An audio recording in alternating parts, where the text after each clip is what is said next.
বিসমিল্লাহির রহমানির রহিম। আসসালামু আলাইকুম। আজকের আয়োজনে থাকছে চাকরির পরীক্ষায় আসা কয়েকটি সাধারণ জ্ঞান প্রশ্ন। পুরো আয়োজনটি দেখতে থাকুন। এখানে ব্যাখ্যাসহ প্রশ্নগুলো আলোচনা করা হচ্ছে। একটা প্রশ্ন আলোচনা করলে আপনার অনেকগুলো প্রশ্ন ক্লিয়ার হয়ে যাবে।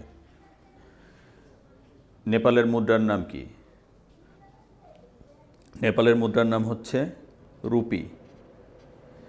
রুপি নেপাল ছাড়াও আরও অনেকগুলো দেশের মুদ্রার নাম, যেমন ভারত, পাকিস্তান, শ্রীলঙ্কা, মরিশাস এবং সিসেলসের মুদ্রার নামও রুপি। বাংলাদেশের মিলিটারি একাডেমি কোথায় অবস্থিত? একটু ব্যাখ্যাতে যাব। বাংলাদেশের মিলিটারি একাডেমি হচ্ছে বিএমএ।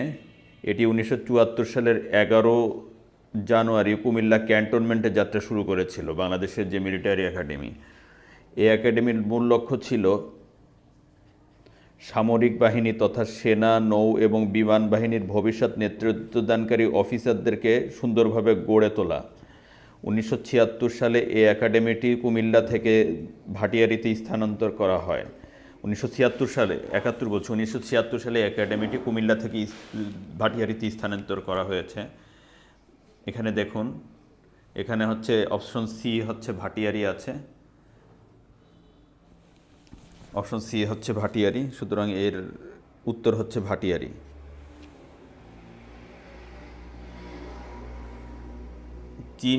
ভারত এবং চীন সীমান্তে চরম উত্তেজনা সৃষ্টি হয়েছিল।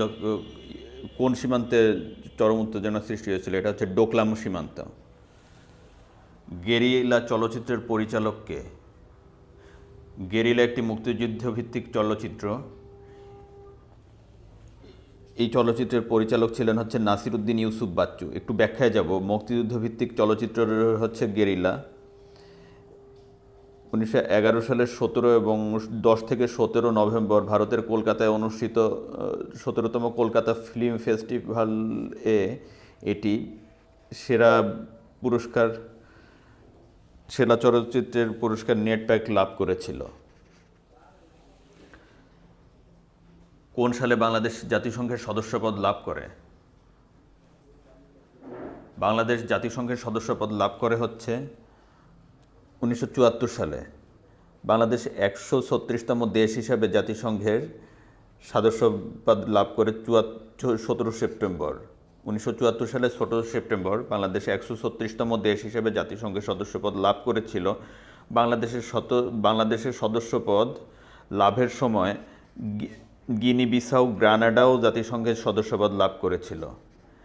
1973 সালে Bangladesh NAM, ADB, red crescent প্রভৃতির সদস্যপদও লাভ করেছিল।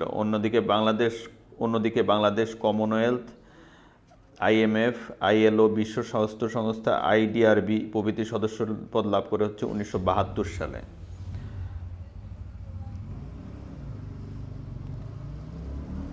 চিকুনগুনিয়া কি?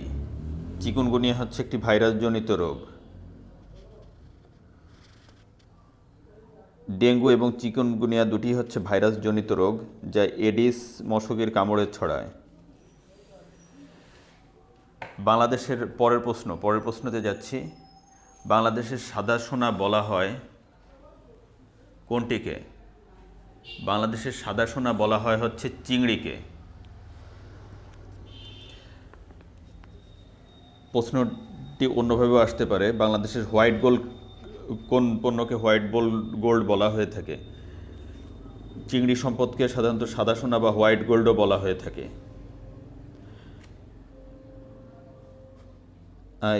ইলিশ মাছ, এখানে দেখুন, ইলিশ মাছ কিন্তু বাংলাদেশের জাতীয় মাছ এবং এটি হচ্ছে ভৌগোলিক জিআই পণ্য। এখানে অন্য এরকম একটি প্রশ্ন আসতে পারে, যেমন যে কোনটি জিআই পণ্য। এখানে কয়েকটা অপশনের মধ্যে ইলিশ থাকলে আপনারা ওটা আপনার দিতে হবে। ইলিশও কিন্তু জিআই পণ্য। কোন সালে সাংবিধানিকভাবে বাংলাকে অন্যতম রাষ্ট্রভাষার মর্যাদা দেওয়া হয়? সাংবিধানিকভাবে 1956 সালে বাংলাকে রাষ্ট্রভাষার মর্যাদা দেওয়া হয়। 29 ফেব্রুয়ারি 1956 সাংবিধানিকভাবে উর্দুর পাশাপাশি বাংলাকে পাকিস্তানের অন্যতম রাষ্ট্রভাষা হিসাবে স্বীকৃতি দেওয়া হয়। এর পূর্বে 7 মে 1954 পাকিস্তান গণপরিষদ বাংলাকে অন্যতম রাষ্ট্রভাষা হিসাবে স্বীকৃতি দেয়।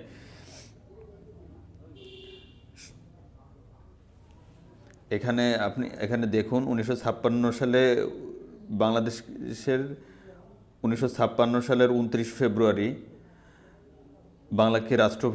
বাংলাকে অন্যতম রাষ্ট্রভাষার মর্যাদা দেওয়া হয়েছিল।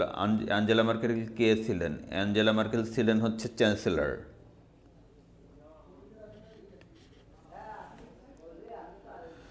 সতীদাহ প্রথা বিলুপ্ত করেন কে?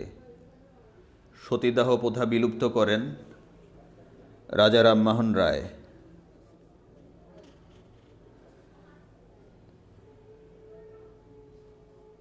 সতীদাহ প্রথা হলো হিন্দু ধর্মাবলম্বী বিধবা নারীদের স্বামীর চিতায় আত্মাহুতি দেবার একটি প্রথা, যা রাজা রামমোহন রায়ের ঐকান্তিক প্রচেষ্টায় 1829 সালে বিলুপ্ত করা হয়েছিল। লালমাই পাহাড় কোন জেলায় অবস্থিত? লালমাই পাহাড় অবস্থিত হচ্ছে কুমিল্লা জেলায়।